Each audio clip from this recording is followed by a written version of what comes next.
ஆறாவது முறை திராவிட முன்னேற்ற கழகம் இன்னைக்கு ஆட்சியில் இருக்கிறாங்க. 5 முறை முழுமையாக இருந்திருக்கிறாங்க, 6வது முறை இருக்கிறாங்க.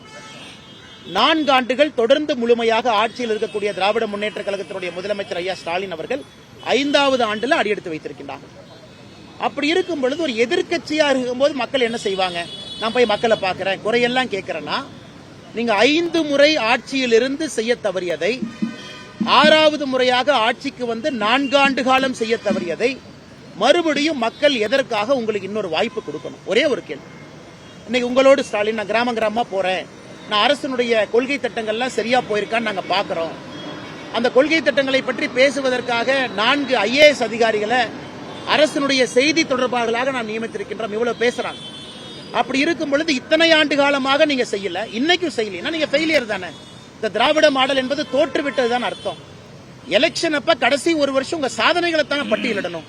4 ஆண்டுகள் நாங்க செஞ்சிருக்கோம், மக்கள் மாறி இருக்காங்க, தமிழகம் மாறி இருக்குன்னு தானே நீங்க சொல்லணும்.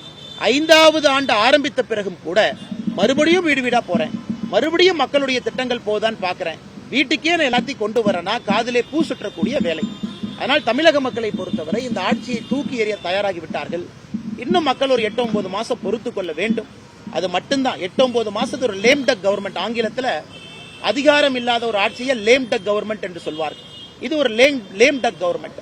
சட்டம் ஒழுங்கு பாருங்க, பெண்களுக்கான பாதுகாப்பு பாருங்க, ஊழல் பிரச்சனையை பாருங்க, எல்லாத்திலும் இந்தியாவினுடைய முதல் இடத்துல திராவிட முன்னேற்ற கழகத்தினுடைய ஆட்சி இருக்கு.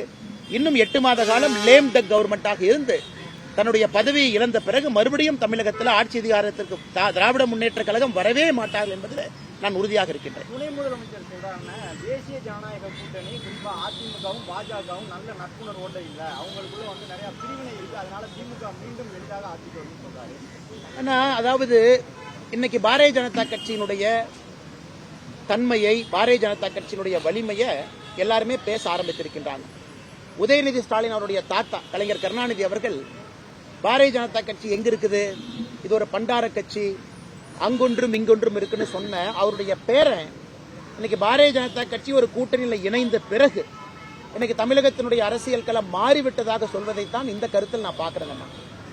இரண்டாவது, இன்னைக்கு தமிழகத்தை பொறுத்தவரை எல்லா கட்சிகளுக்கும் ஒரு மாறுபட்ட சித்தாந்தம் இருந்தாலும் கூட திராவிட முன்னேற்ற கழகத்தை தூக்கி எறிய வேண்டும் என்கின்ற அடிப்படை புள்ளியில கட்சிகள் இணைய ஆரம்பித்திருக்கிறது. அது விடுதலை சிறுத்தைகள், கம்யூனிஸ்ட் கட்சிகளும் கூட அவங்களும் புலம்பிக்கிட்டு தான் இருக்கிறாங்க. காலம் வரும்பொழுது அவர்களும் வெளியேறி விடுவார்கள். காங்கிரஸ் கட்சி கொஞ்சம் மானரோஷம் இருக்குன்னா அவங்களும் வெளியேறிடுவாங்க. கடைசியில் 2026 தேர்தல் நடைபெறும் பொழுது திராவிட முன்னேற்ற கழகம் என்கின்ற கட்சி தனியாக, இதுவரை தனியாக திமுக போட்டி போட்டதே இல்லை. 2026 யாரும் இல்லாம திமுக தனியாக போட்டி போடுவதற்கான வாய்ப்பையும் நான் பார்க்கிறேன்.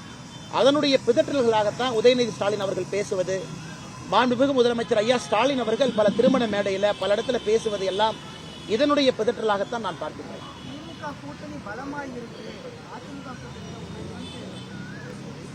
நான் ஏற்கனவே சொன்னேங்க, பலம் பலவீனம் என்பதெல்லாம் தாண்டி திராவிட முன்னேற்ற கழகத்தை பொறுத்தவரை மக்கள் எப்படி நோட்டீஸ் கார்டு, மார்க் கார்டு வச்சிருக்காங்கன்னா 5 வருஷம் என்ன பண்ணுனீங்க அதற்கு இவங்க பதில் சொல்லணும்.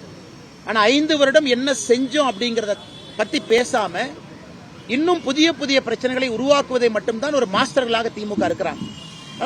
மக்கள் விழித்துக் கொண்டு விட்டார்கள். திமுக எதுவுமே செய்யல, கிரவுண்ட் லெவல்ல எந்த விதமான மாற்றம் வரவில்லை என்பதிலே தமிழக மக்கள் தெல்ல தெளிவாக இருக்கின்றார்கள்.